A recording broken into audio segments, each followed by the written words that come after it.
സരോജിനി ഇതുവരെ ഒരു national award കിട്ടിയിട്ടില്ല, സ്റ്റേറ്റും കിട്ടിയിട്ടില്ല. ആ കുറവ് നമുക്ക് നികത്തണം. SNDP ജനറൽ സെക്രട്ടറി വെള്ളാപ്പള്ളി നടേശനെ തേടി പത്മഭൂഷൺ എത്തുന്നു. എന്റെ ഈ നേട്ടത്തിൽ ഒരു മലയാളിയും അഭിമാനം കൊള്ളണം, ഇതൊരാഘോഷമാക്കി മാറ്റണം.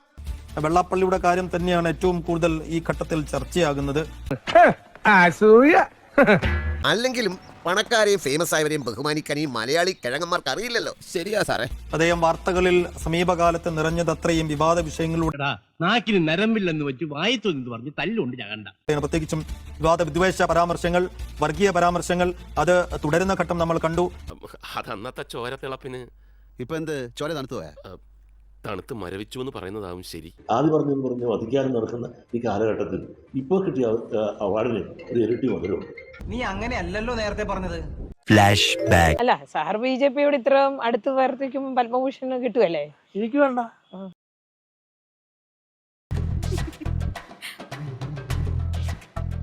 ഒരു പത്മഭൂഷൺ നല്ല വിലയുണ്ട, അത് കാശ് കൊടുത്താൽ കിട്ടുന്ന സാമാനമായിട്ട് മാറിയില്ലേ.